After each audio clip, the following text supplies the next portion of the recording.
Welcome to Parallax. Parallax, the construction amidst eternal decay. Parallax, the portal to the edge of chaos. Parallax, poem and provocation. The occasion for this podcast is Luke's course, which is coming up, which has a very provocative title, Why the World Hates Christianity. I'm not a Christian. I guess it doesn't matter, but I'm not sure if Daniel's a Christian. I asked Jordan because he was the first person I thought of for a few reasons. I think Jordan has just recently publicly converted, and he also has a lot to say, I think, about society in general, and is one of the more pertinent commentators on what's going on, kind of. So, and then Luke, of course, has done several courses with Parallax. He's my close friend, and we do Gurdjieff discussion groups together at Parallax, and he's written a book, exploring Gurdjieff and Christianity. So anyway, welcome, gentlemen, and perhaps I'll just begin, I guess, with Luke with the course and the question and the query, which is why is there this hatred, let's say, or strong, powerful kind of reaction to Christianity? Go ahead, Luke. Yes, thank you, Andrew, and nice to see you, gentlemen. Why do a course on why the world hates Christianity? Well, in a sense, the question was trying to move past the politics and culture wars and all the institutional stuff that's happened over the years with the various churches and other bits and pieces. Really trying to get out of the weeds and to see something a little bit more clearly, something at the level of energies and forces, what was unleashed 2,000 years ago. And so there's this real question for me that there has been the visceral kind of hatred or the reaction against it. Because the message of the Christian faith very much rubs up against the human ego.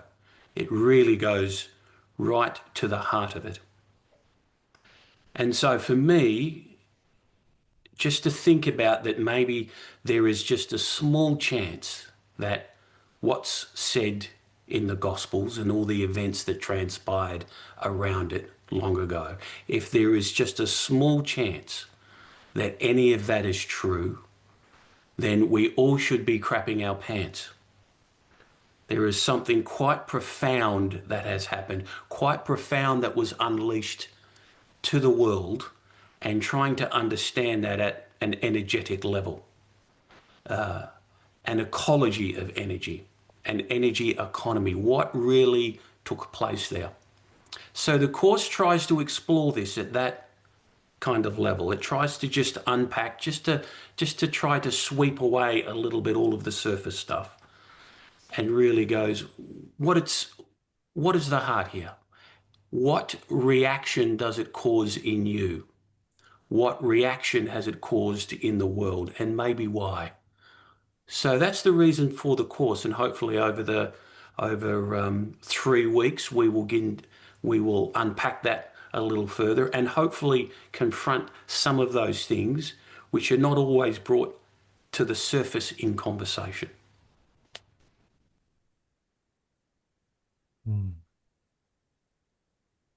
So I was thinking of Ivan Illich, who said Christianity is the best and the worst.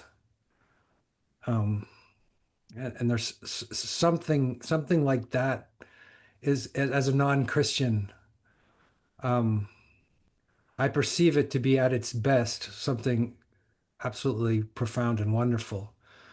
And a lot of what I've seen has been pretty terrible. So that's my experience with Christianity. I I like the way that Luke is ultimately framing it. Well, the first thing that I thought about was most of the conversations that happen around Christianity are operating at the wrong level. And therefore, in fact, actually really conversations about Christianity. They're more sword fights without any real engagement. And so, for example, let's just kind of break the question, because you notice the question actually has a built-in unfolding. So we can kind of ask it, at least two versions of the same question. One would be, why does the world hate Christ? And here you can actually split that into two more as well, because you can have capital T, capital W, i.e. the prince of the world. Why does the world hate Christ? And then why does the world of people hate Christ? And then why does the world hate Christianity? And why does the world hate Christianity? Because they're complex. And oddly enough, I was actually, who was I watching? Oh, David Bentley Hart on Christology just today.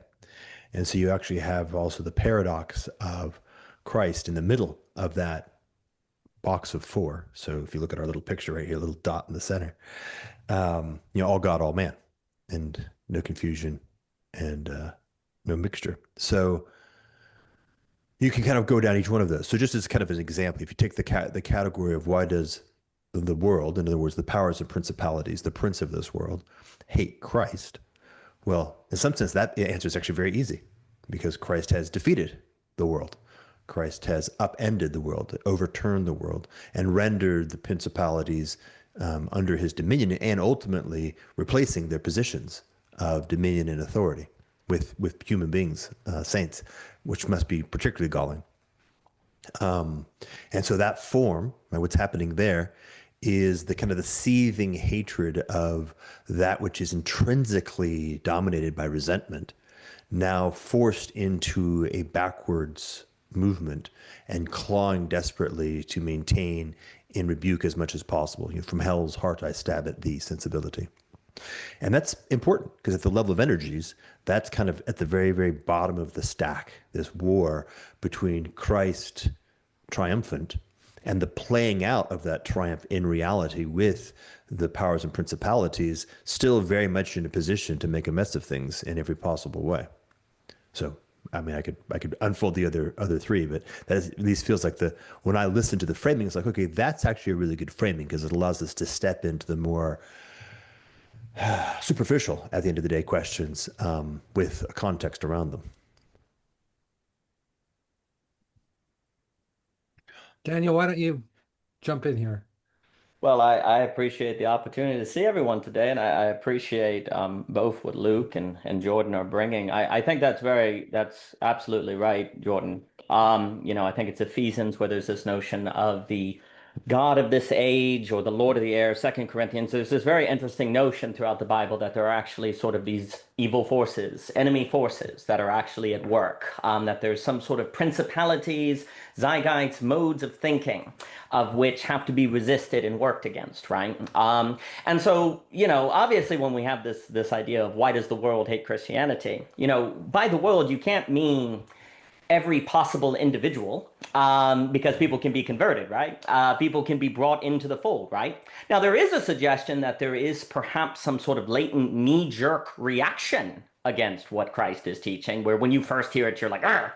So that's there. But there's also this idea that the hatred it doesn't have the final say necessarily, right? That it doesn't have there may be this sort of latent rejection, but it doesn't have a deterministic necessarily you're closed off and that's it in terms of individuals.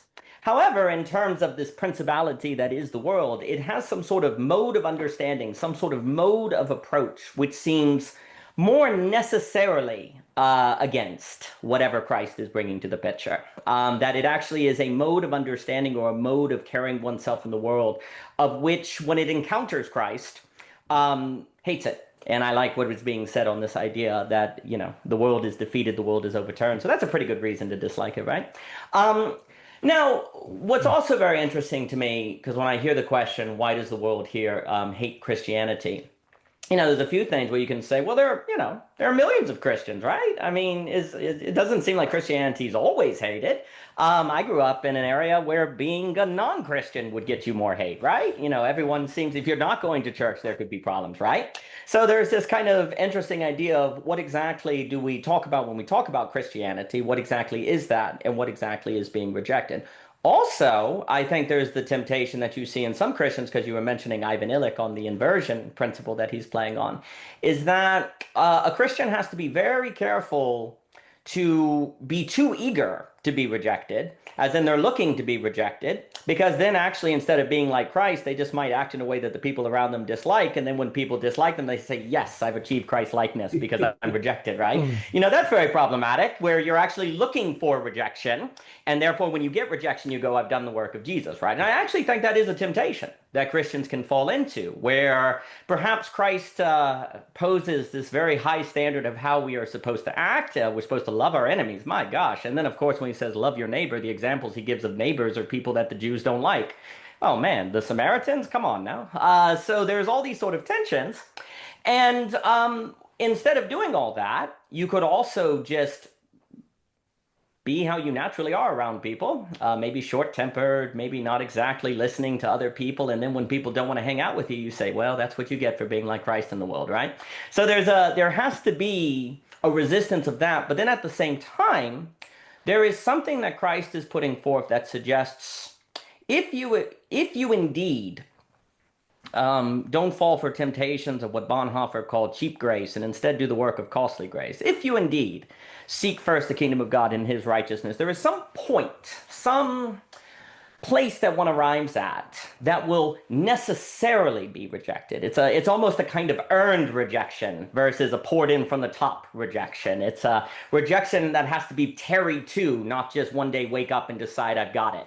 And at that point, that's where I ask the question of what does it mean that the world hates Christianity? At that point, what is it the world is rejecting? This makes me think of things like that which and then I'll pass it on before I keep talking, on the world hates that which it doesn't readily understand, that which it can readily make intelligible, that which it can't easily quantify, that which it can't stick into a simple program or stick it into an economic system. One could think of Nick Land on AI singularity and all of that. Like, the world does not tend to like that of which it doesn't readily understand, and also that of which it witnesses a person living, then makes it reflect on itself and ask, could I live that way as well? Why aren't I living that way? We don't like having those kind of existential reflections on ourselves. So that necessary point at the other end of a certain earned rejection is where my mind goes. But I'll pause. So before I pass it to Luke, what came to my mind is, again, since me and Luke studied Gurdjieff, this idea of conscious suffering, intentional suffering, which Christ seems to exemplify. And that's another thing that people don't want or won't readily go towards, being able to face that kind of suffering. So that was just perhaps the image of Christ, the offense of Christ is suffering, right? In a way, right? We don't want that. So passing it over to Luke, perhaps. That idea of suffering, not wanting to invite it, but when it comes, trying to face it. Certainly in the Gurdjieff work, if one runs too eagerly to suffering, it just goes all to the wrong place. It goes to the ego. It's a competition, right? And that just reinforces something which is really anti-Christ. So you sort of make everything worse for yourself. But the delicate art of if suffering does come your way, not to run away from it, but to try to deal with it, is very, very difficult. But there is this sense that whatever happened 2,000 years ago, this outpouring of the Holy Spirit, this energy that entered our species, is constantly pressing up against us. It's constantly causing this friction. It's like something's being incubated. And so whether you're Christian or non-Christian, you're going to feel it in some way, shape or form. And either one finds a way, whether one uses the word Christ, Holy Spirit or whatever, this energy, this force, either one attempts to turn towards it and tries to deal with it in some way, or one rejects it, one's not able to integrate it. Maybe for a time, maybe there's an opportunity at some point in one's life to accept it. Maybe it's at the point of death, who knows? But there is this sense that something changed in history. Of course, we're all used to it now, so it's been a long time, but something remarkable changed. Something was infused that none of us can escape from. And so how do we deal with it? And it must catalyze in some way. It must reach a critical mass. It must affect everything and everyone. So what does that mean? The parousia. Maybe there is something that needs to reach a boiling point, and we all feel that in some way, shape or form. Anyway, there's just that sense there at the fundamental level. It's not just the level of ideas or a message or something to grapple with, but there's something coming up against us in the being that everybody has. Let me throw three more logs in the fire. One is the problem that the church by necessity must always fail. This obviously is going to create a continuous experience of, at the very least, annoyance. But it's critical to recognize the church of necessity must always fail. That's very problematic. And that connects down to the micro level, which is that, and every individual will also by necessity fail. And this is not the kind of thing where you're going to figure it out or you're going to win on your own, right? That's kind of one of the key elements, even and you get these very sticky things. So if, like, we talk about this idea of like voluntary suffering, and then the artificial assumption of, you kind of put on the Christ Halloween costume and go walk around with your styrofoam cross, and you're like, yes, I'm suffering voluntarily. And like, nope, even in fact, and particularly not that. And so you as an individual will always fail. The people around you who are endeavoring to be in discipleship will always fail. And the church in general will always fail. And it will fail sometimes in a fashion which is relatively lightweight. Sometimes it'll fail in a fashion which is somewhat catastrophic. And so, of course, this is a very difficult thing because we look at the world. Isn't that funny? Like, we look at the world as a way of getting an evidence of what's happening. So when we want to see Christ, we can't help but look at the church and think that we're seeing Christ. And since the church by necessity must always fail, we then get this powerful tension, which is part of the boiling point.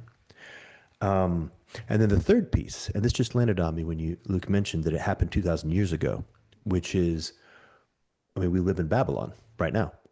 We currently live in Babylon. In spite of the fact that this thing entered the world 2,000 years ago and didn't do nothing, it actually did a tremendous amount. Nonetheless, Babylon continues to burble forth, and our participation continues to go through this process of denaturing. We find a way to produce an idol by hook or by crook until eventually we've migrated once again to being idol worshipers. You can pick your poison with the current flavor of that looks like. And then, of course, the pressure of metanoia is just pressing on us tremendously.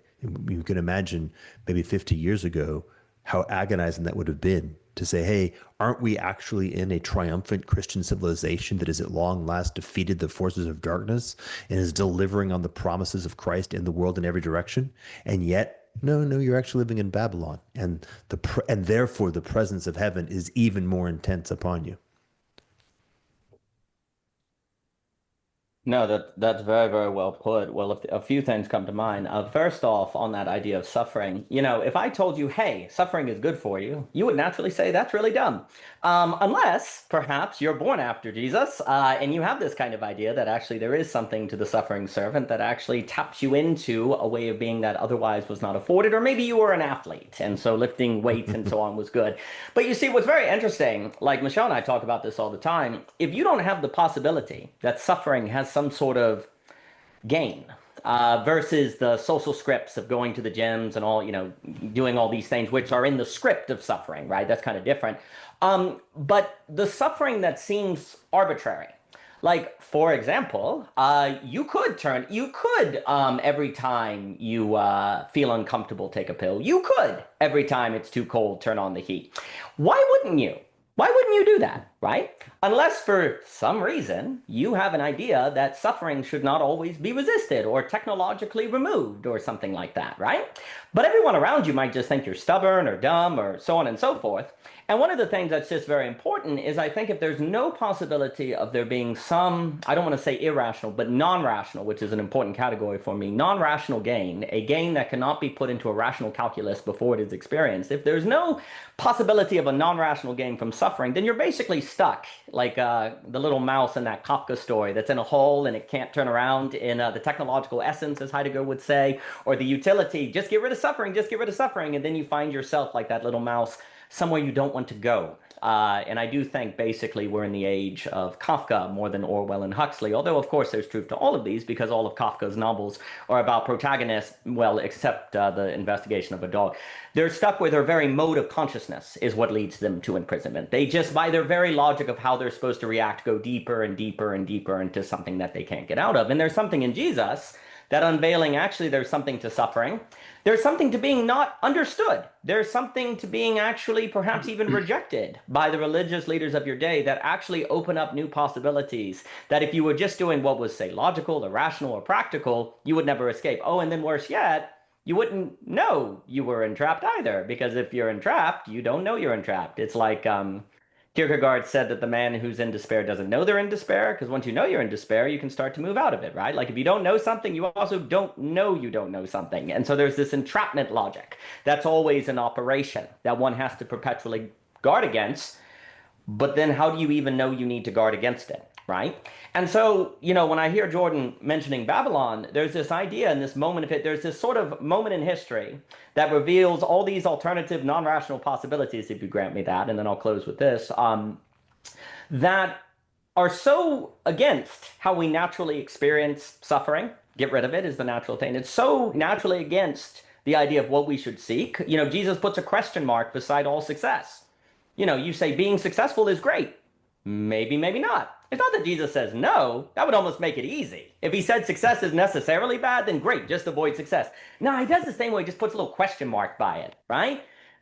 The brain naturally doesn't hold well to question marks. So it is very easy to go back into habits or modes of structuring that lead us right back into Babylon. And there has to be this perpetual effort of remembering it. And then a church, I love that point that the church necessarily has to fail. How in the world do you create an institution that has part of its very internal logic, the necessity of realizing that institutions can squash the spirit or lead to quantification that is bad? That contradiction right there seems to have a self-devouring logic. But one of the revelations of Christ is that actually that contradiction, if you will, is actually necessary for keeping the spirit alive. But it is very hard to hold to that, especially in an age where in an age that wants quantifiable results for everything or an explanation for everything, and you can't easily get it. But Jesus says, come and see. Like if you come into it, you can experience it, but you have to enter to experience it. So that becomes the prerequisite, but I'll pause with that. Okay, there's a couple of things I want to say. And one is the second session of Luke's course is called Christ is Not the Church. So that's very interesting in light of what you gentlemen are talking about.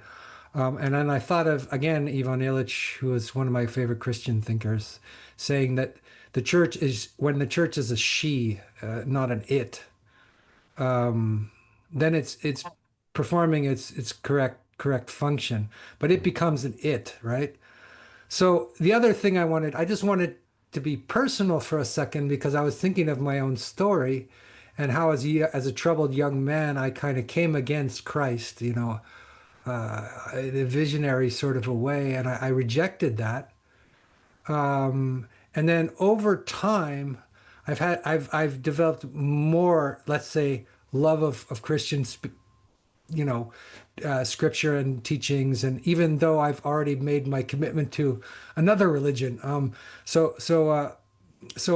interesting how let's say the truth that the Christ is bringing to the world is a slow percolating thing, 2,000 years. And maybe if we're going to Luke's way of looking at it, it's way older than that.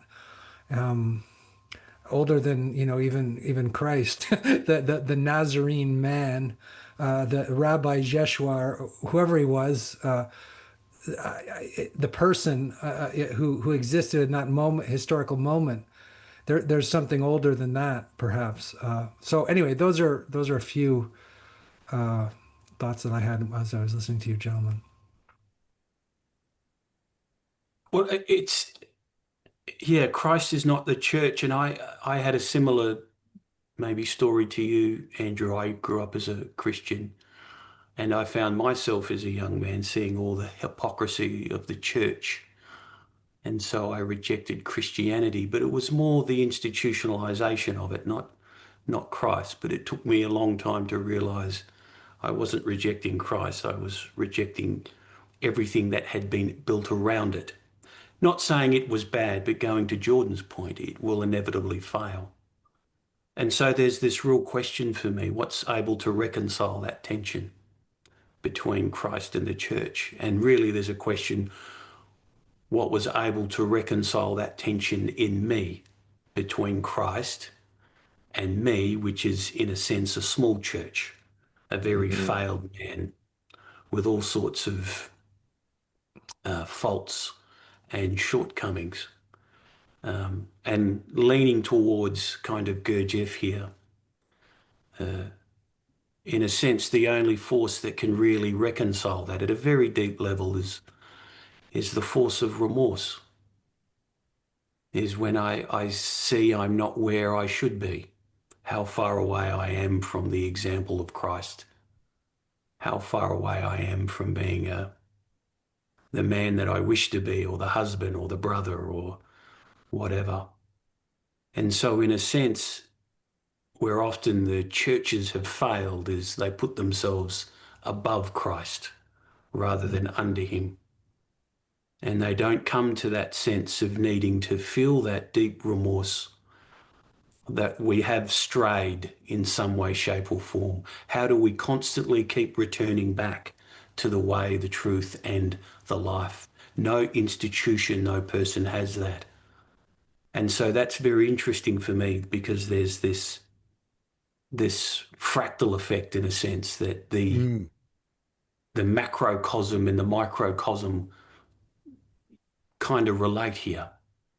How does Christ and the church, how do Christ and I begin to reconcile? Because if his presence is always here, the Alpha and the Omega, if he has always been and always will be, then there is something that is constantly pressing up against me, a knock at the door that's always needing some attention. And I don't see it as being one of trying to affirm or resist, but being able to reconcile. And that's very, very difficult. So there's something in here, and I see it almost in the Christian world at the moment, this kind of a competition to be right. Who's on the right path? Who has the right church? Who has the, we are right, which spells out war. But if I feel as though if every Christian could come and willingly move towards that remorse, which requires a seeing of how far away I am and not how close I think I am to Christ, then maybe that might be the necessary fuel, if you'd like, the necessary oil, the lubricant that might help to all Christians and non-Christians, let's just say everyone, to begin to relate in a different way. We're all small. We're all tiny. We're all very, very kind of temporary on this planet. And so this is this inversion. This is this turning the world upside down. We're not fighting for Christ, in a sense. We're wishing Christ to be here on earth with us so he can help us. For we cannot help ourselves. And that's humbling because that is filled with the death pangs of egoism. I need to let go. I need to lose my life in order to gain it. It sounds easy in words, but after 52 years, man, it is fucking hard.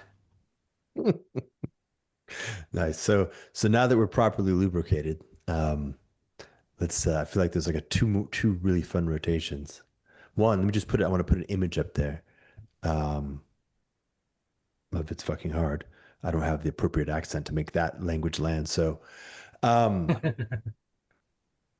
you the image of when I was a kid, and I was wounded in some fashion. I fell off my skateboard. I had tore up my leg. There were two things that were going to happen that I really didn't want to participate in, but nonetheless were going to happen. One was some kind of extremely painful cleansing was going to happen of the wound, whatever it happened to be, hydrogen peroxide, I think in my experience most often.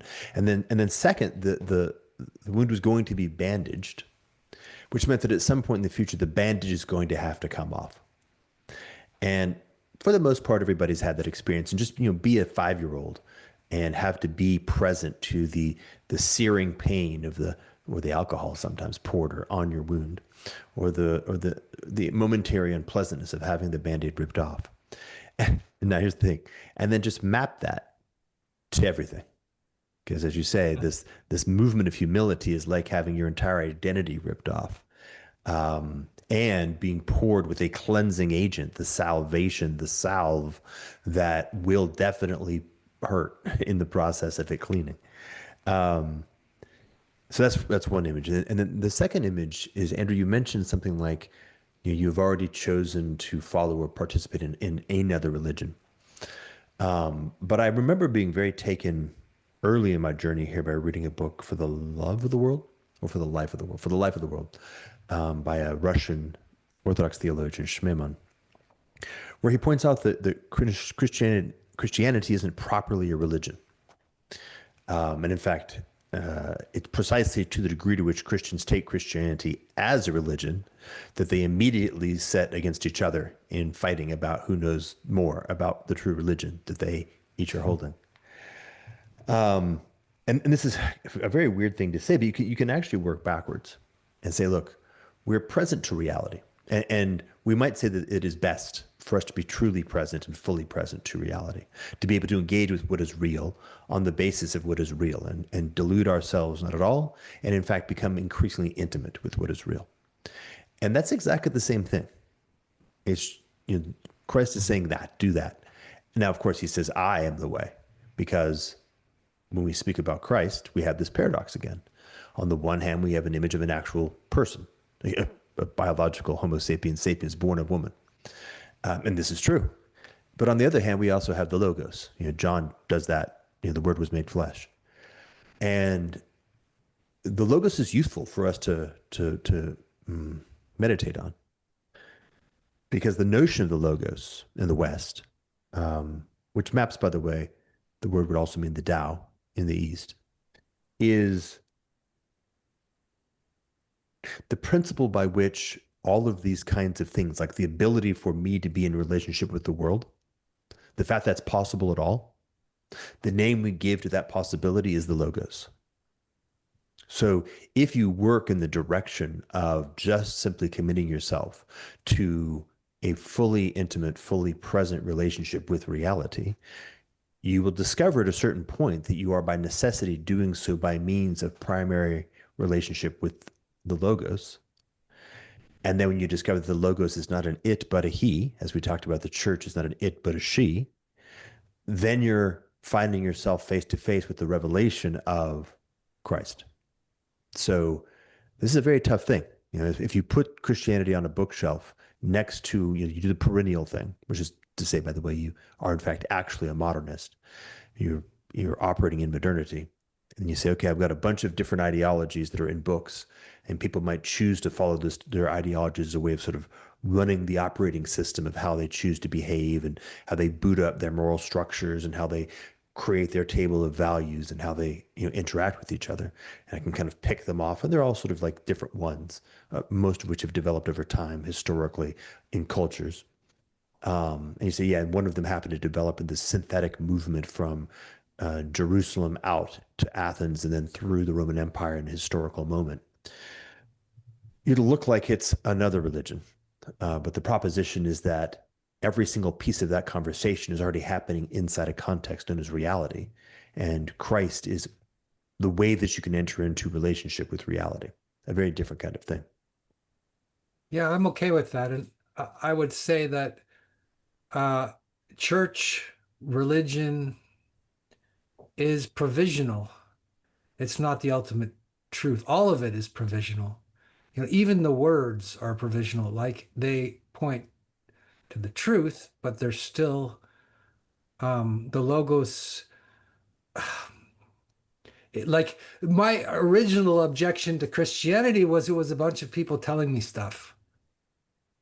And my original attraction to Buddhism was I can sit quietly and listen to the Holy Spirit on a meditation cushion, right? So I there was nobody shouting at me and telling me what was true, right? So that was very, very, very, very attractive. And I don't think that's the essence of Christianity or Buddhism or anything else. Anybody's proposition about what reality is, is anything ultimate.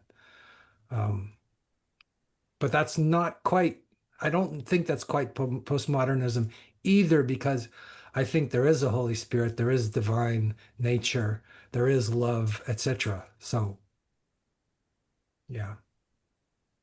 It's definitely not postmodernism. Yeah.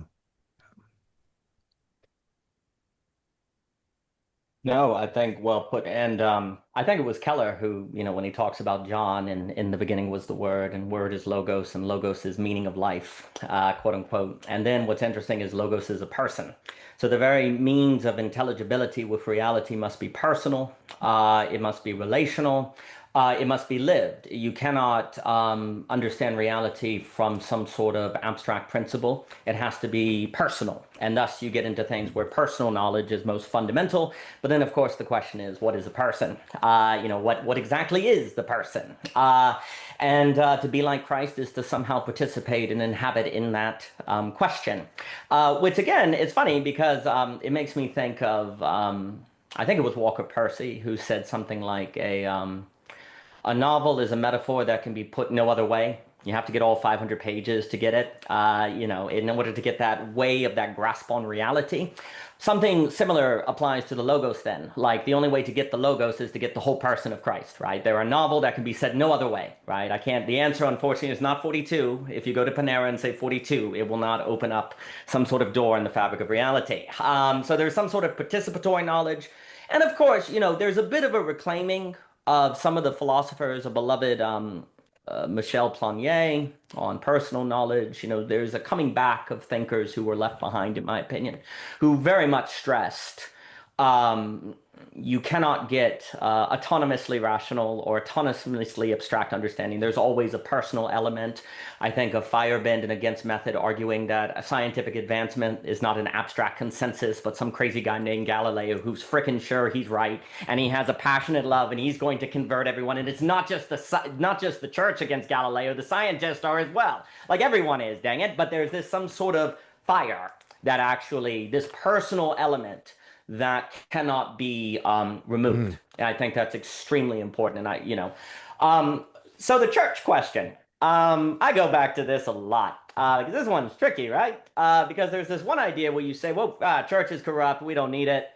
Yeah, apparently Christ cares about it. Apparently you're supposed to be in community, and you need to. And the other thing that also happens, if you start saying, well, we don't need church because it's fundamentally corrupt, versus it will necessarily fail and we need to be there when it fails, because that's a different relation. When you say, well, church always fails, therefore I won't go, versus church always fails and I'm still going.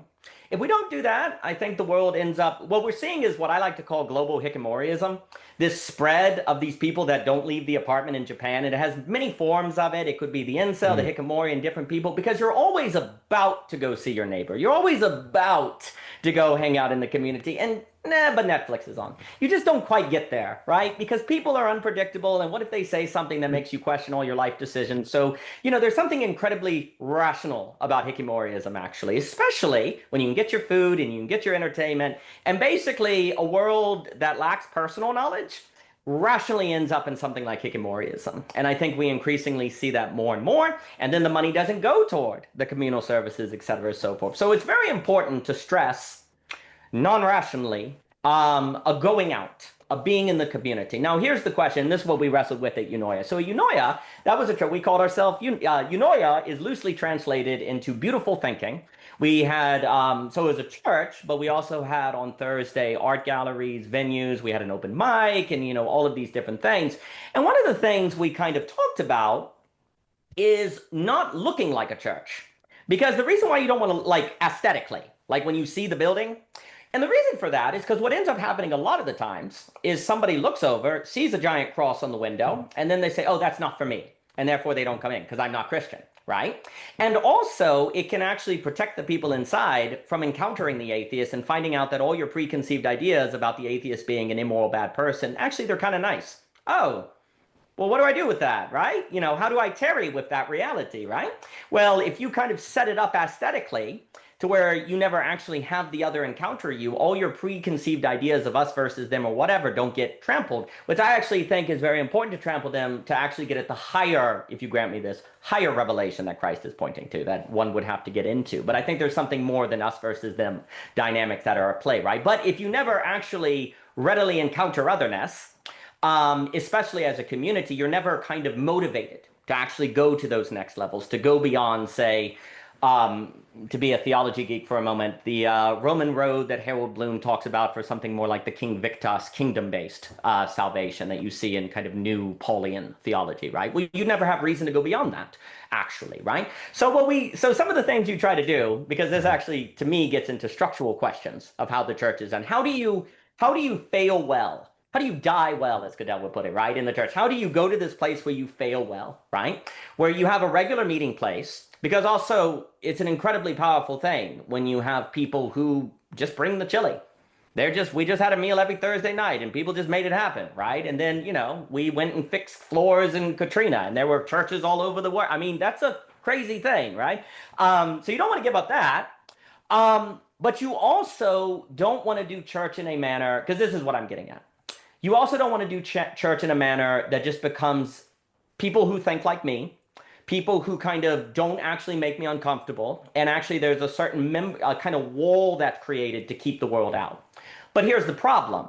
I don't think anyone necessarily intends to do that. It's not like you wake up one day and say, you know what, we want to make sure we don't want to interact with otherness. What ends up happening is that habits form, structure is made to where you don't regularly encounter otherness, right? Mm-hmm. And so what we tried to do is, we tried to base it on the arts and made people feel like, yes, you can come sing songs that are not explicitly Christian. There will be explicitly Christian songs, but really we're seeking, so this is the issue. Really we're seeking excellence that points toward beauty. I think the church really gets in trouble without the concept of beauty, because then what you're stuck in is either the good or the true. And when you're stuck in those, aren't these people immoral and don't they have a lie? So there's no benefit to relating with them. But if there is something about otherness and learning to tarry with negativity and actually be in the presence of the other who doesn't think like you, that actually will then force you to actually learn how to be Christ-likeness versus just fight them with the sword and get rid of them. If that is a unique condition of possibility to bring forth something like beauty, of which attracts people into transformation versus guilt them into change, well, then it is very difficult, I think, to deal or think of a church that is not going to more on the side end up in institutional problems than not. Now, of course, that all has to be expanded on. But I think about this a lot. I definitely, as a Christian, wrestle with the challenge of, okay, Christ isn't the church, but let's not throw out the church. But shouldn't we? Because all they ever do is mess up. No, that's not what he says. But how do we do it so we don't end up in us versus them dynamics? I think it's a real problem, but I think it's definitely something we have to think. So, yeah, I agree, actually, rather completely. What I was seeing was maybe three different echoes of that. One echo is if you withdraw from the church because the church will fail and is corrupt, you also withdraw from the world. This is the whole let me hunker down, sin no more on my own little 2-by-2-foot square, and wait for the end to come, because that's sort of the only thing that's worth doing in this life. Of course, that's also not what he says. So, but then I can make that more personal, which is, this is also true of being a father, for example. Like, you will definitely fail. You will definitely fail. And the worst part about it is that, and it will hurt. Right? In fact, it will hurt maximally, because the more deeply you invest yourself in loving another, and this other happens to be your child, but they are very specifically, precisely another, the more profoundly it will hurt. Right? That's just how it works. And so the same thing with the church, right? So you get this switch. If you choose not to invest in something with that level of vulnerability, that guarantees that its failure will hurt, then you will find yourself withdrawing. And that move is exactly the wrong move. Right? So then you have to force yourself to say, okay, this is sort of the mirror of the other side, suffering. That's meaningful suffering. The meaningful suffering is to enter into these relationships of profound meaning, which, of course, as you say, the logos, right? The person of meaning, profound meaning, which then will fail, because we are finite creatures in a finite and sinful world, and that will hurt. And that is part of the lesson. That's part of the discipleship, is entering into that on a continuing basis. I think I had one more image, but trying to get that last part out made it too ripply. So maybe it'll come back. I wanted to punt something up in the air that I thought that Luke would be able to slam dunk, but oh well, too late. Maybe it'll come back. Well, I was thinking maybe when Daniel was speaking about, just the intense loneliness of the present moment without communal living at all, isn't it kind of obvious why people are going back to church? Like, why, there's been this sort of question in the media, why are people doing it? Like, but isn't that what people long for, is communion? And the other thought I had was, when I was walking on the beach in Brittany and I was looking at how beautiful the culture was when such things like churches existed, how much beauty there was just in the streets and in buildings. And it's like, oh my God. And that was a time when everybody was going, to some church or other. And that was probably just an ordinary thing in their life, right? So modernity has ripped that right out of people. And by the way, in every direction, modern architecture is that. Yeah. And so no wonder that this is happening. And that just struck me really hard when you were saying that, Daniel. And the question of beauty also, like, how else do you create actual beauty except communally and in relationship with others who are very different than you, and all ages and types and dispositions? I find it's a fascinating question, the structure that's needed to help support one's journey.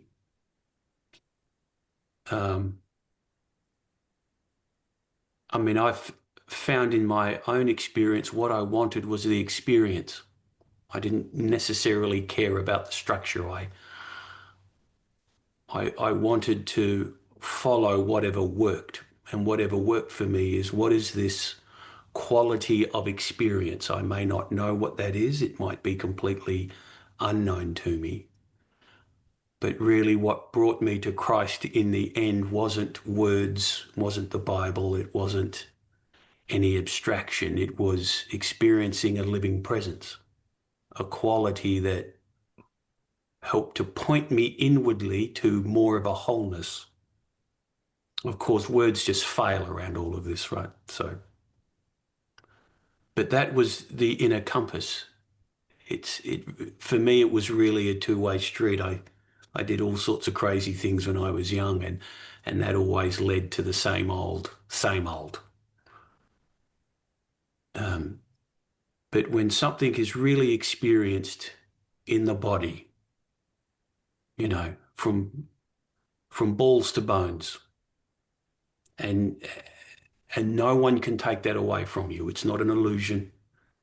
Something that's very real because it feels more substantial than anything else you've ever experienced. It's that can help move the dial.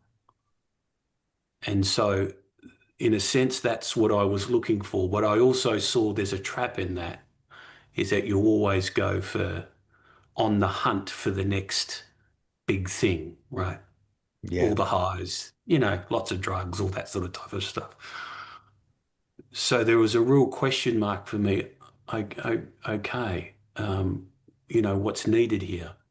But what was interesting for me is that I needed the experience first in order to understand what I may need. You can't do it the other way around. And so I think that's, you know, part of the magnum opus, part of this great work. How do you bring people to an experience first so they could understand further down the track maybe what brought that about, what had changed in them, what was the support structure in it. Might be beauty, it might be the singing of some great hymn or a song that is able to touch you, or walking in nature, or whatever that it might be. But there's this taste of this quality. And it's still a question for me. And in a sense, my work trying to move through this kind of digital medium and all the networks sort of through the Gurdjieff work and through the Christian faith is there's this constant question, what's needed for the future? What type of supports might support people in this modern world come to that experience, that once they've tasted enough of it, they can stand on their own 2 feet and smell their way to that next thing. And which for me is always with others. You can't kind of do it on your own. I know at one point in my own life it was, oh no, I'll storm the gates of heaven. I can do this. Don't you worry about that. And then, you know, God has a good laugh at you and throws you on the ground and goes, yeah, don't think so, buddy.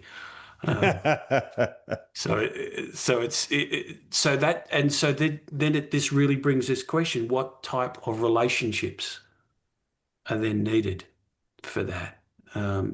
Which is for me not a structure. For me, it's something entirely different. And I think that in that sense, this is the real question for, I'll just call it church, but really the ecclesia, the gathering of those who feel this quality. How can they begin to relate to each other in a different way? And maybe what's needed then just comes naturally. Mm-hmm. Nice. Well, I was reading Gurdjieff speaking about different types of Christians, right? You know, he says there's like 5 types of Christians or something, and the early Christians are not so distinguishable from pagans, and then there's a very heart element of Christianity, which is just devotional and it's simple. And then there's the Protestant, which tends to be sort of revolutionary or something, or, you know, all about, you know, dialectics. And then he said the next level of Christianity is something else that perhaps that people haven't come to yet, which is kind of strange, or that hasn't been yet created. So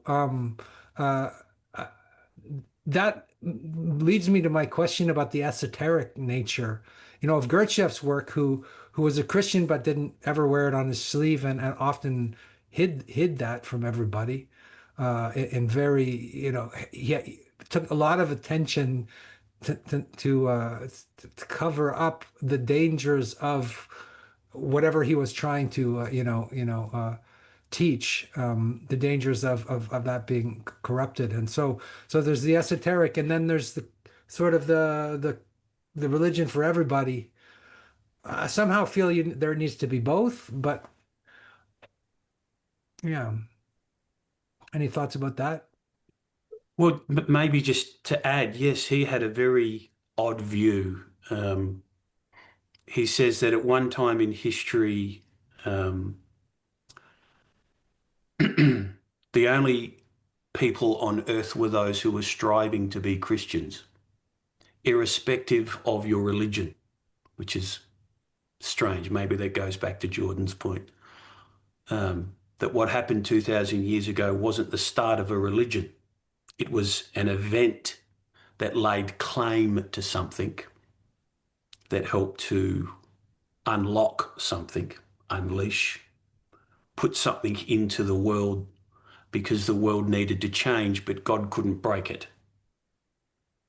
And so in that sense, he kind of came to this, well, there's either non-Christians, those who can't, for whatever reason, with either their mind or their body or their feelings, try to orient themselves to Christ. Then there's pre-Christians who are striving to do such but are not quite there. And then there are those fortunate few who might be called Christians, that who are able to do it with their entire being. So that's an interesting notion, that Christ is not a religion. I want to riff on that a little bit. There's a piece of it. What I'm about to say is only a piece of it, probably like at the level of xylophone.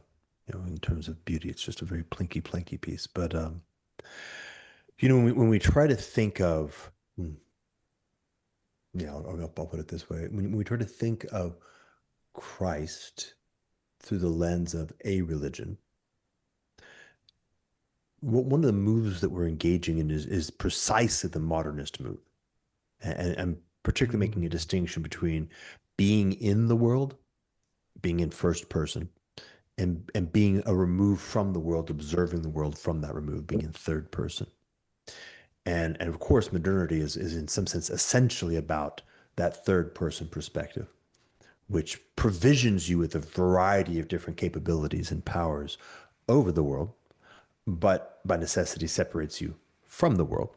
And then what you do is you name things in the world. An event occurred in the world, but I, standing outside of the world and looking at it, can name that event. And by naming that event, I can now I can contain that event. Every event that happens in the world by necessity must happen within the view that I am taking up above the world and looking at it. And this, by the way, when I say modern, obviously I'm including all the different things that have the word modern in them. The modernity, postmodernity, metamodernity are all of the same ilk. They're variations on a theme, different flavors of ice cream.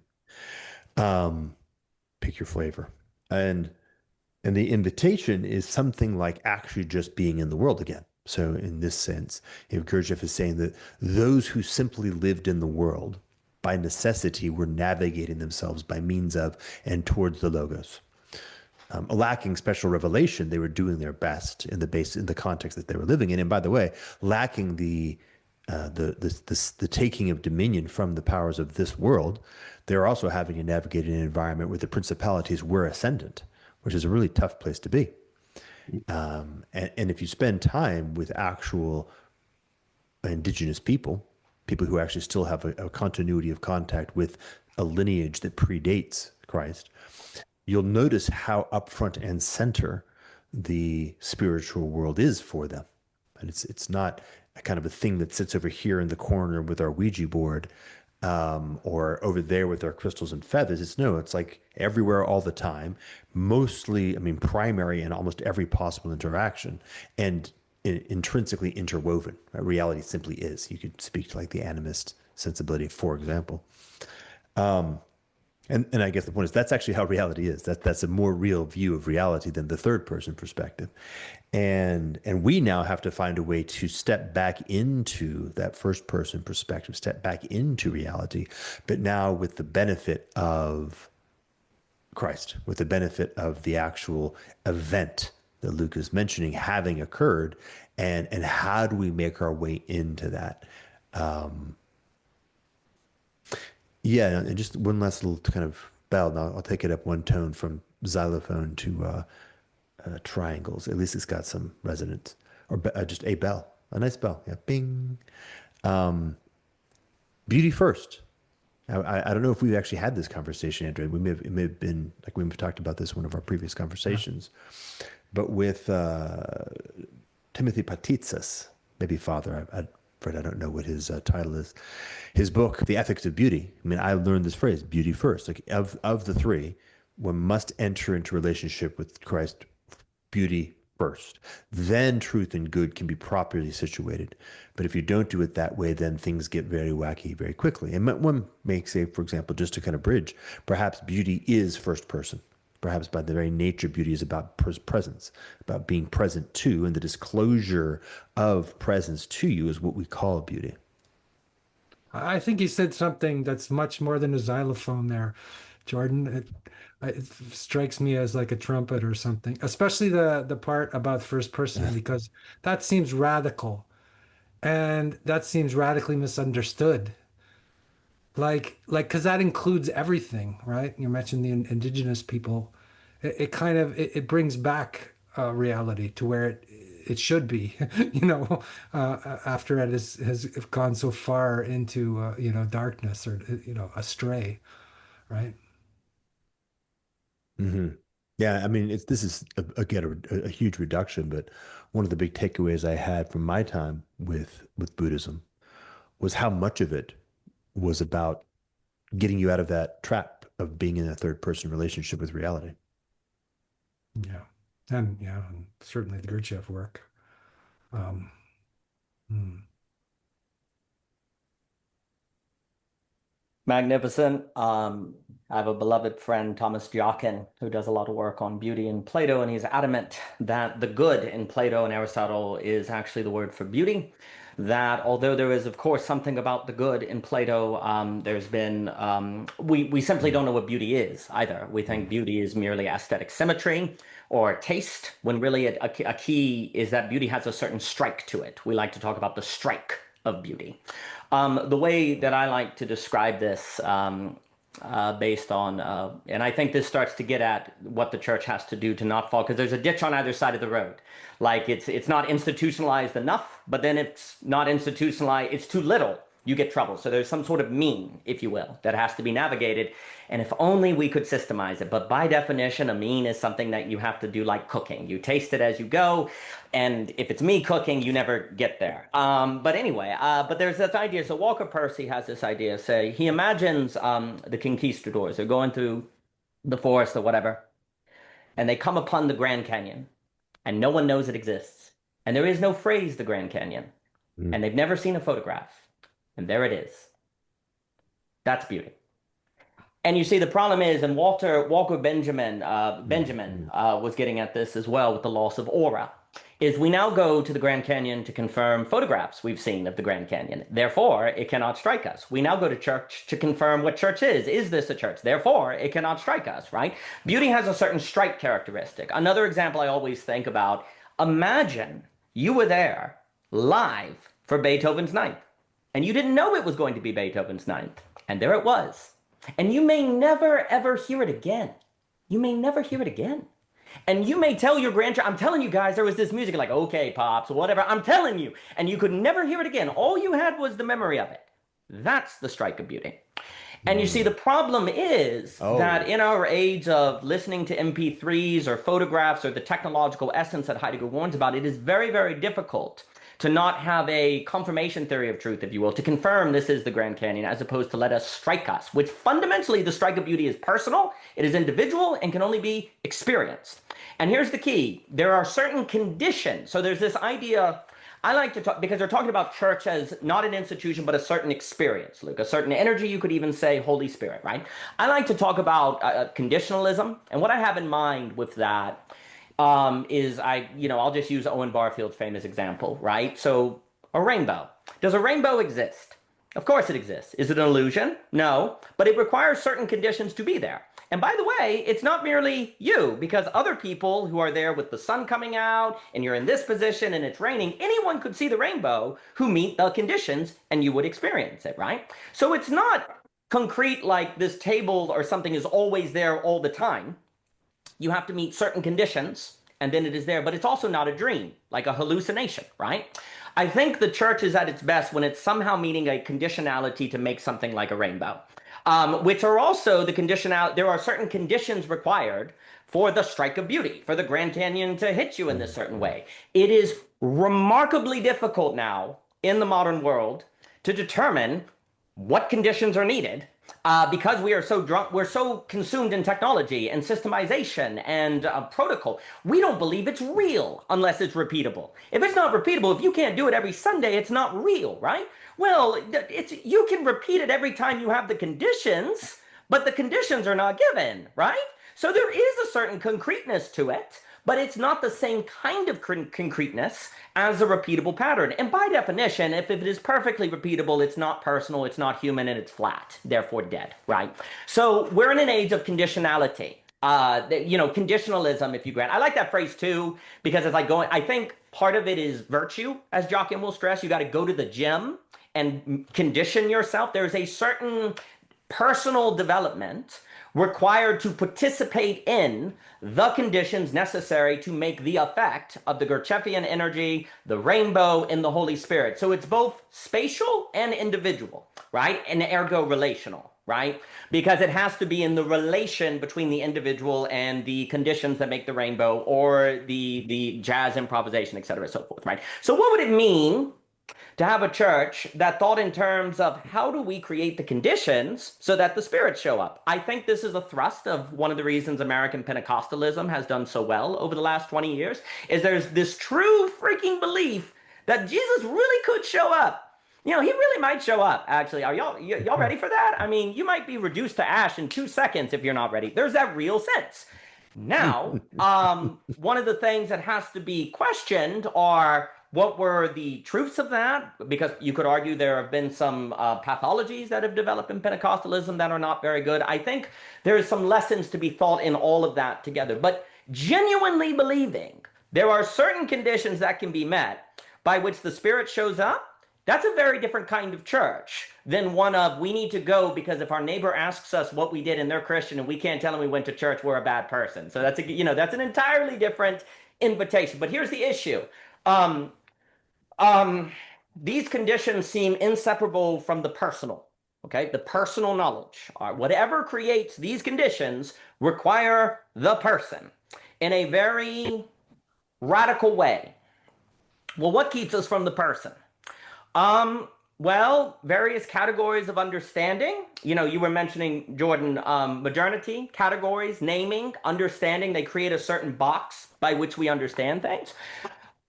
We always are putting people in boxes. Oh, you're an engineer. Oh, you go here. Oh, you go there. I understand you. I'm creating a structure by which to understand you to reduce surprise, the unknown, and a lack of knowledge. Which, here's the trick. All of that can seem like I'm trying to get to know you, but actually I'm not. I only get to know you when I have a radical encounter with you, right? So one of the problems, there's many things. I'll stop.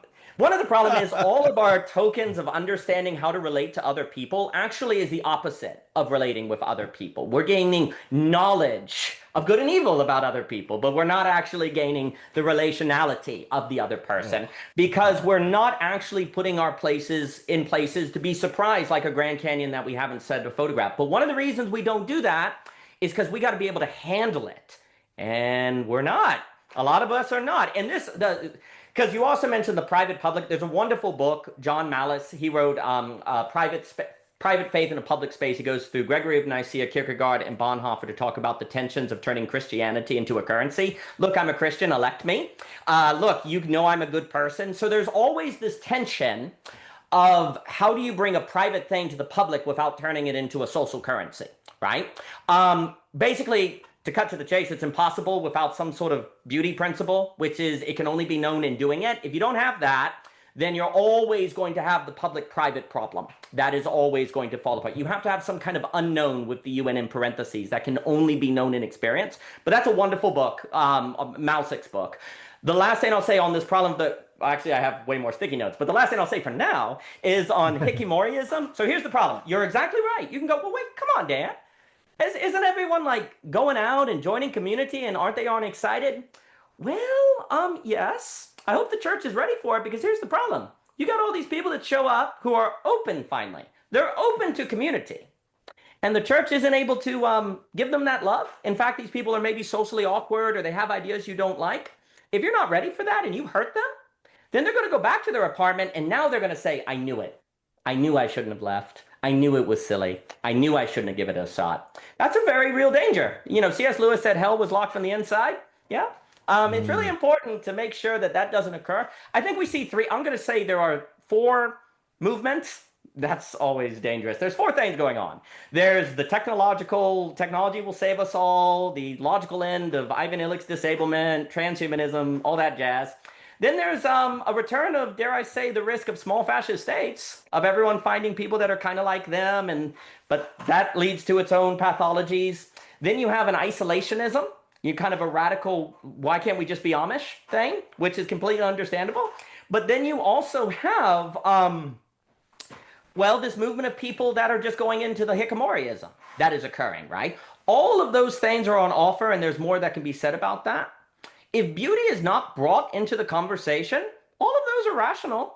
There is nothing seen to show that rationality, according to its understandings of truth and goodness, is missing out on something, right? Because there are not places in society, people can regularly go to that meet the conditions of the rainbow, per se, of the Holy Spirit, to show that actually there is something of which is beyond all of those on offer. But then, of course, that would require Christians to, do the work of those things. I am now thinking, ultimately, this all comes to the giant question of the Grand Inquisitor and the Brothers Karamazov, because that, to me, is the problem between Christ and the church. But, and he was Orthodox. I'll stop. Okay, I want to bring it back to, you just wrote a novel there, I think, Daniel. And so this is what Daniel does. He writes about like a 5,000 word essay or a novel whenever he opens his mouth. But I want something very, I want to go back to Luke's course and just the idea of the offense of Christ and the fact that we're living in a world of representations of reality and we're totally lost in representations. And it seems to me that the image of Christ is so utterly offensive because it just destroys all the representations. That was the insight I got. Even of beauty, whatever it happens to be, it breaks down all of the the representations, and it presents you with this terrible paradox, right, of death, and also beauty simultaneously. So, and horror, and also the horror and the beauty all at once, without giving you a moment to actually be able to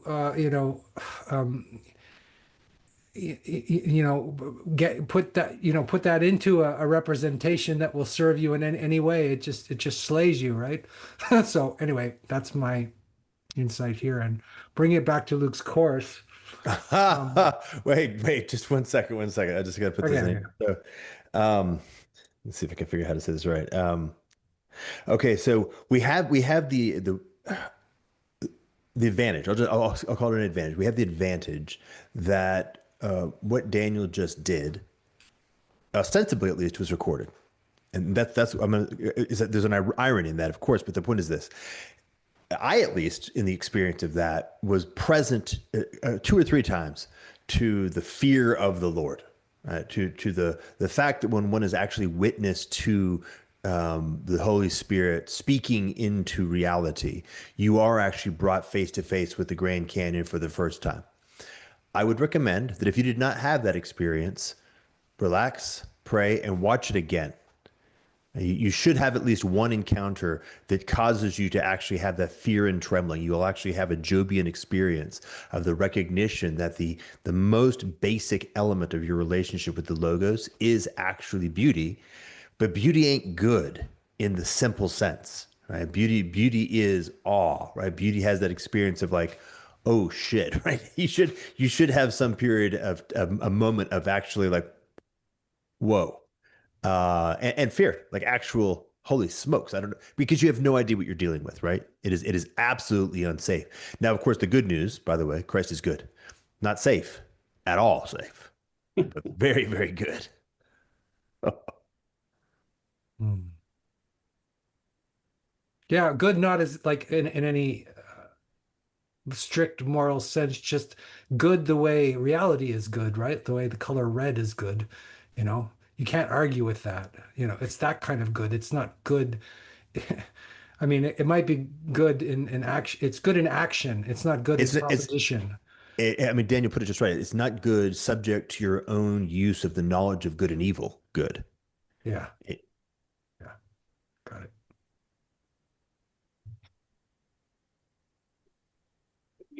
Yeah, it just what's coming up for me as people are speaking, and maybe just to kind of break something down in a very simple form.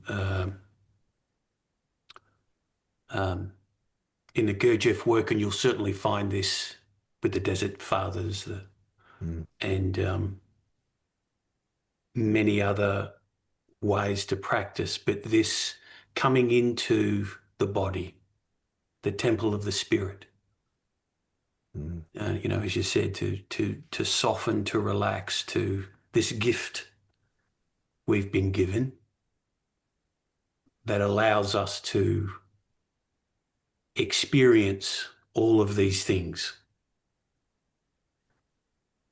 To come into contact with that, and I've certainly found over the years, is almost always a new experience.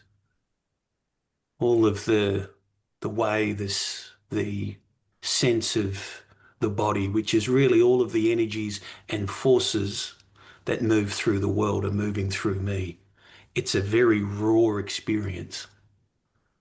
And I think maybe in a way, some of those practices, and particularly with what Gurdjieff had brought, is this coming into contact again with what is real. And what is real is I breathe. I'm here. The body is alive. The vital energies are here. And that gives expression to something. It's the instrument of the spirit. Um, and in a modern culture that's very disembodied, just a simple act of being able to come back inside and have a connection with that is, in my experience, something utterly unique because it is always fresh. It is always, wow, I didn't realize that or that sensation there. And so something speaks to me in a different mm, way that mm, words do, or emails, or a mm, phone call. And so what Daniel was talking about, this kind of beauty, which is, yeah, not good nor evil. It is what it is. The body is what it is. There's no kind of judgment with it. If I'm in pain, then I'm in pain. If there's another sensation there that I can come into contact with, which also means I can see something about myself in a concrete way that I cannot see in any other way, and nor can anyone else see it as well. So this comes back to that notion that the beauty is also in us. It's not just the outside. It's not just being awestruck with something. It is something that can be felt within. and we can make a contact with that intentionally. And these exercises and these practices all the way through all of the esoteric groups, all the brotherhoods, that there's the conditions that we can set up inside to get a sense of this beauty, but beauty through the senses, in a sense, which sometimes is seen as a bit of a bad thing. That's the passions of the flesh, but we were given it. We were given this organization, if you like it, this complexity of energies swirling around in a loose array of structure. And rather than reject it, we kind of need to know it from the inside. And maybe something can come in. So this notion of communion and union with God, the theosis. I want to add, Yeah, yeah, Jeff. I want to add theosis, and I want to add the notion of the hardest way, because we've spoken about the offense of Christ. We've spoken about Christ is not the church, and your third session is about the hardest way, theosis. So I'm wondering, I was thinking about beauty and hardness. I was thinking about those two kind of seemingly opposites. Yeah, so, and the ultimate aim of Christianity, theosis, through divine union and the terror of transformation. I'm just using your words here from the course. Um, it seems like,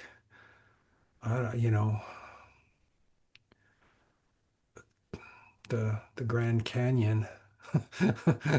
Well, for me, what I find interesting is those experiences of awe, those of the beauty of the Grand Canyon. What's needed in that moment? I need to be open to it. If my heart's closed up, if I'm coming to it with expectation, as Daniel pointed out, I see nothing. I'm closed. It ricochets off me. But if I can come to it with what's here, I come to it with I don't know, then all of a sudden something opens. And for me, the heart of the matter is the heart of the matter. In a strange way, Christ, how to open one's heart intelligently so that I can receive. And Christ's gift is always the greatest gift, but it's constantly rejected, which is always odd. So this for me is very much, how does one in a very practical sense, how do I begin to open? Not kind of blindly open that I get kind of overwhelmed with everything and get, kind of bulldozed, but to just begin to sort of open up. And that does require practice. It does require a discipline in a strange kind of way. But it's not hard. It's not harsh. It's not an imposition. How does one come to something openly, be vulnerable in that openness, and yet not be cut down? So this is this interesting interplay, because this very much talks to this state of communion, which is in communication, in relationship. How does something enter me? How do I receive? How do I receive all of you and you receive me? Jordan was saying, if I can be soft, if I can pray, what does praying do in a very kind of rudimentary sense? I move out of the way and I try to open to something. And so we've in a modern world, we've kind of lost that. I guess it's hard because we're hard, because we've tied knots around ourselves, in this very intense way, and we've become hard. I think the word endure in French means become hard. So, I suppose the hard thing is to break that particular shell and notice that how unconsciously we are behaving and going through all of these sort of bizarre rituals with ourselves, Ah, doing things that we don't mean to do all the time, like when you could be having an affair or eating too much or we're what I guess you would call that in Christianity being a sinner or whatever is just not being open, right? Yeah, well, you're moving away from something in that sense. And that last session, the hardest way. The hardest way is hard because it's hard to be open and soft. It's imagine, it's easy to be hard. imagine somebody who is not a child, so let's say 12, who has not yet learned how to dance in any way and is beginning to take classes in dance. And I mean very, very good ones, right? Very carefully. The movement of the hand, the poising of the body, and the undoing of different habits of gait and the way that the mind and the body get in each other's way. As this person undergoes this process, they become graceful. Right? They become full of grace. And that's what we're talking about. We're talking about to receive grace, but to have that grace not just pour over us, but to actually fill us and therefore become smoother, become more capable of receiving, more capable of actually then also co-creating, right? Participating, to receive and then to respond. Now, a dancer does this in the context of music, which is one of the ways that God creates and communicates. But more broadly, we're learning how to do this in relationship with all of the ways that God communicates, particularly the very bespoke way, the uniquely bespoke way that God communicates with each one of us.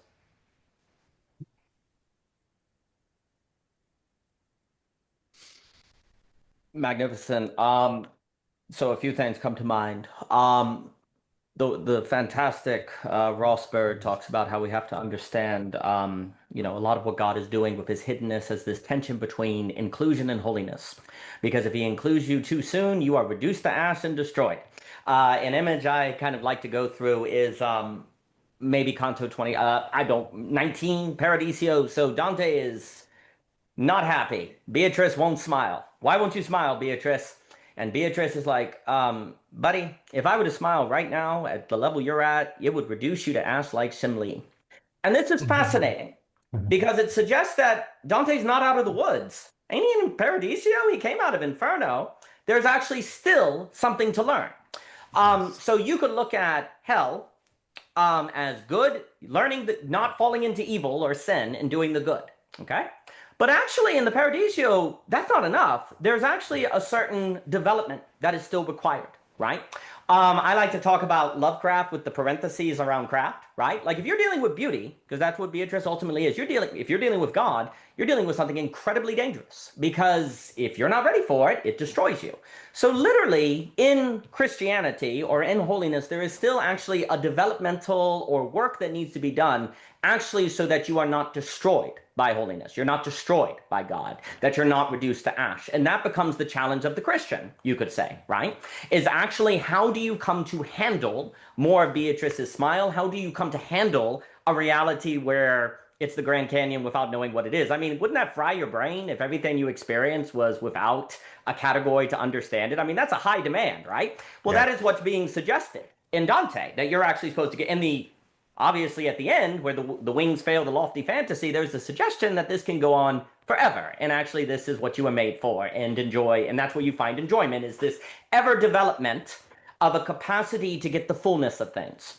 I think it's at the end of Narnia where Lewis is like, yeah, New Jerusalem is where blue is more like blue, where people are more like people. It's not escaping blueness. It's not going out of the world. It's gaining the Cezannean capacities to actually meet the conditions of the full access of reality and thus shine with it yourself.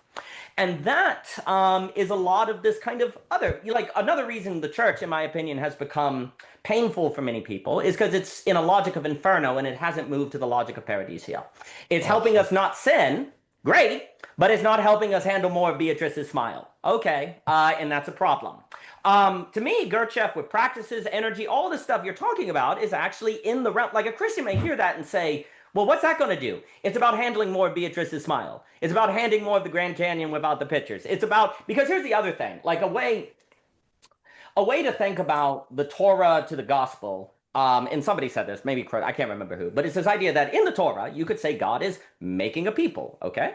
And they're kind of in a way beautiful because the queen comes in of Sheba, like people are attracted, right? They come in, right? So there's this kind of making of a people that shine, evangelism by shine. Shine, attract in, because the evangelism of beauty is shine, not verbal, okay? Now, in the gospel, you can say God sends people out. But there is the assumption that people are still going to be shining and beautiful when they go out, though. It's not that, those are separate things. It's that when you go out, there's still the shine. But here's the issue.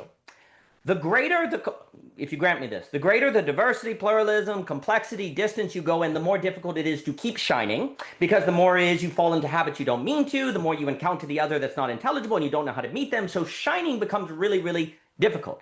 A way I look at Paul, whether it's right or wrong, is in a kind of way, and I wouldn't, I kind of sometimes think about Paul as the Third Testament. And what I mean by that is he's trying to, he is live situationally reasoning what it would mean like for the Christian to go into, say, Corinth or whatever, be true to the gospel, but also not stupid. Like an example I will make, 1 Corinthians, where he's talking about the food. He's like, okay, everyone, all right, if the pagans are around, don't eat that food on the altar because they'll think you're worshiping that God, right?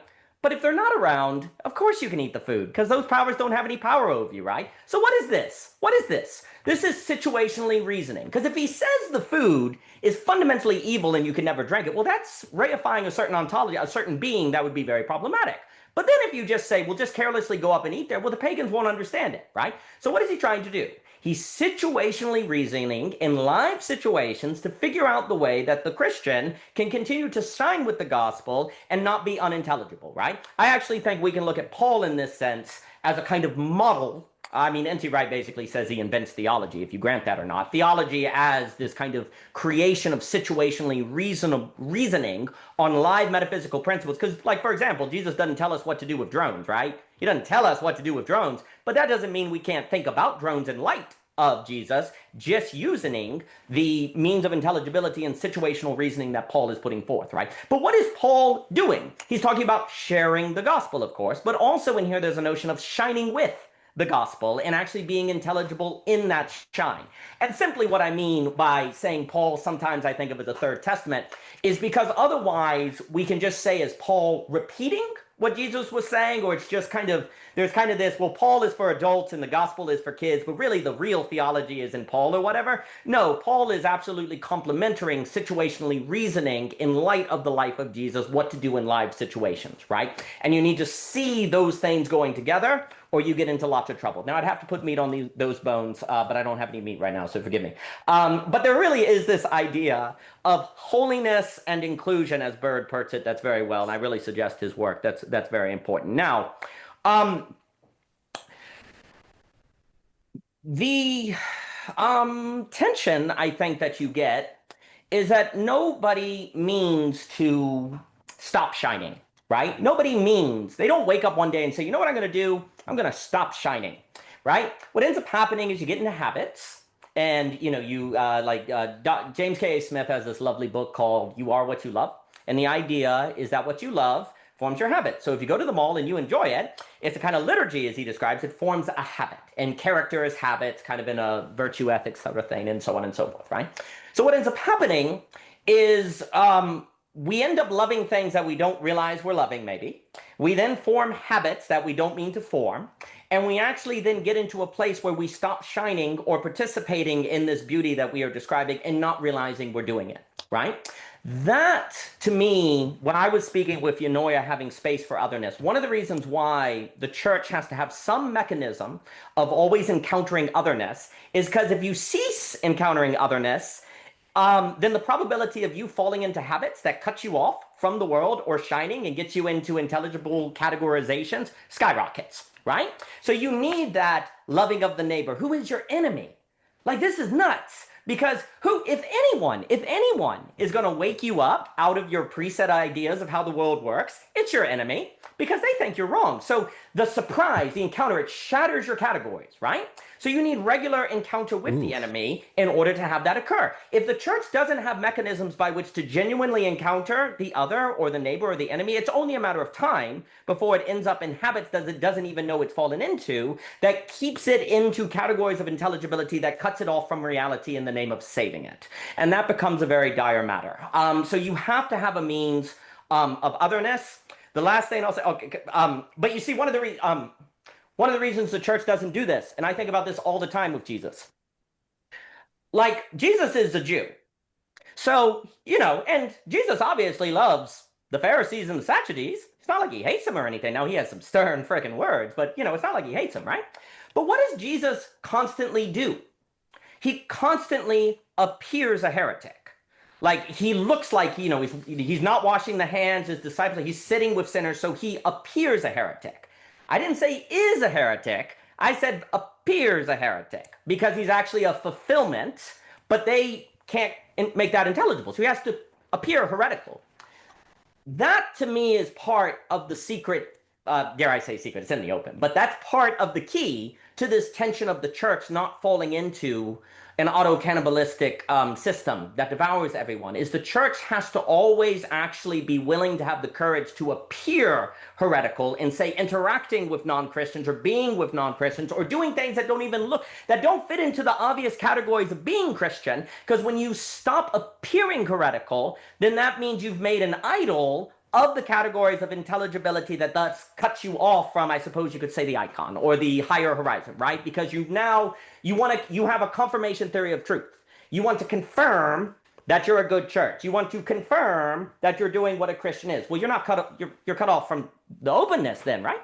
So there has to be mechanisms of, like, if you have an open mic where people could sing non-explicitly Christian songs, well, you're ashamed of the gospel. You're not spreading the word. You're being a bad Christian, right? Well, those are the things you have to do. Jesus is willing to appear heretical in order to show the way to fulfillment. If we're not willing to, quote unquote, appear heretical because we don't want to be seen as leaving the faith or doing something Jesus wouldn't approve of, there's some wisdom to that concern, because you could take this, but this is where you need beauty, or you need the costly grace versus cheap grace that Bonhoeffer's talking about. Like, you need that entire package to understand that appearing heretical does not mean Paul Tillich, unfortunately, red light district, doing whatever you want because of ultimate concern transcends you from the particularity of your lived experience.